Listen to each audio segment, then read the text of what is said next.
Assalamualaikum warahmatullahi wabarakatuh. Sahabat fillah yang dirahmati oleh Allah Subhanahu wa taala. Di hari yang ke-6 ini berjumpa kembali dengan saya Al-Fakir Asimun Mas'ud.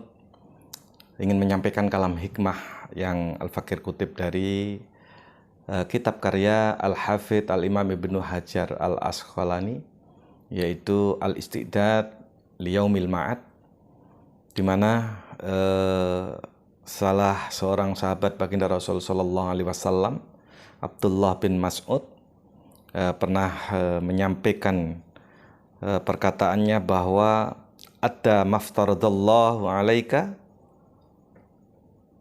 tunaikan, laksanakan apa yang diwajibkan oleh Allah Subhanahu wa taala atasmu, takun abudan nas, maka niscaya kamu akan menjadi orang yang ahli ibadah, orang yang paling ahli dalam ibadah kepada Allah Subhanahu wa taala tentunya.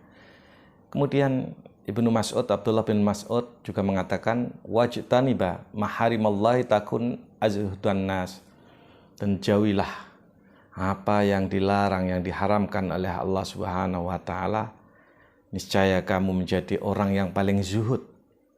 Dan juga wardo mimma qasamallahu laka takun aghnan nas. Dan juga kata Abdullah bin Mas'ud, ridholah dengan pembagian Allah Subhanahu wa taala buatmu, niscaya kamu menjadi orang yang paling kaya. Sahabat fillah yang dirahmati Allah Subhanahu wa taala, kalam hikmah dari Abdullah bin Mas'ud ini luar biasa. Ketika kita ingin menjadi orang yang ahli ibadah adalah kita berusaha menjalankan apa yang difardukan oleh Allah, apa yang diwajibkan, diperintahkan oleh Allah Subhanahu wa taala.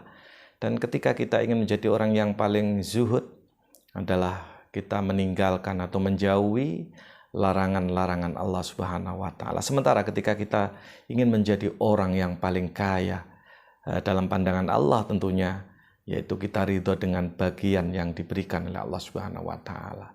Rezeki tidak tertukar. Ada kata pepatah seperti itu, artinya kita tidak perlu iri dengan apa yang diberikan oleh Allah kepada orang lain.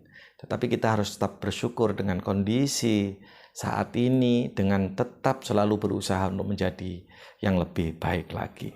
Begitu juga Abdullah bin Mas'ud juga pernah mengatakan bahwa zuhud, yang namanya zuhud, az-zuhdu salah satu ahrufin. Jadi kata zuhud itu dari 3 huruf. Yang pertama adalah za, terus ha, kemudian dal. Nah, kata Abdullah bin Mas'ud bahwa az-zuhdu, za-nya itu dari kata zuhud itu adalah faza'u atau zadul ma'ad, yaitu bekal untuk kita kembali kepada Allah Subhanahu wa taala. Kita harus gunakan mempergunakan kehidupan kita, kesehatan kita, keimanan Islam kita ini untuk beribadah dan beramal soleh sebagai bekal saat kita kembali kepada Allah Subhanahu wa taala. Adapun hak, wal hak hudaliddin, hak itu adalah petunjuk agama. Kita sudah beragama dari kecil, bahkan kita terlahir sudah beragama, memeluk agama Islam, berserah diri kepada Allah Subhanahu wa taala. Sementara wadal yaitu dawamu ala ta'ah. Kita harus membiasakan diri, kita harus konsisten dengan ketaatan kita kepada Allah dan Rasul-Nya.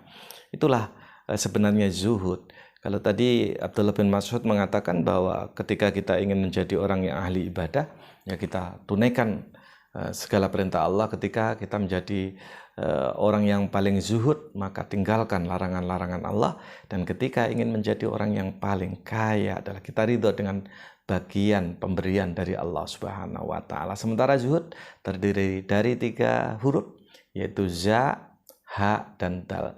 Za-nya adalah zadul ma'ad, kita gunakan untuk bekal ketika kita kembali menghadap Allah Subhanahu wa taala ketika kita sudah meninggal dunia. Haknya adalah hudaliddin, yaitu petunjuk untuk agama.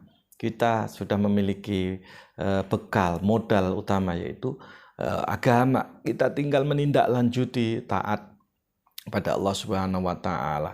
Kemudian dalnya adalah dawamu ta'ati billah. Ala ta'ati billah. Ya, ala ta'ati billah adalah konsisten dengan ketaatan kita kepada Allah dan Rasul-Nya. Mudah-mudahan di puasa yang ke-6 yang esok hari akan kita jalani bersama. Mudah-mudahan Allah senantiasa meridhoi niat mulia kita, ibadah dan amal soleh kita. Kebenaran datangnya dari Allah, mudah-mudahan bermanfaat buat kita, dan datangnya pula dari Rasulnya. Sementara kesalahan dari saya pribadi mohon dimaafkan. Wallahul muwafiq ila aqwamit thoriq wal afu minkum. Wassalamualaikum warahmatullahi wabarakatuh.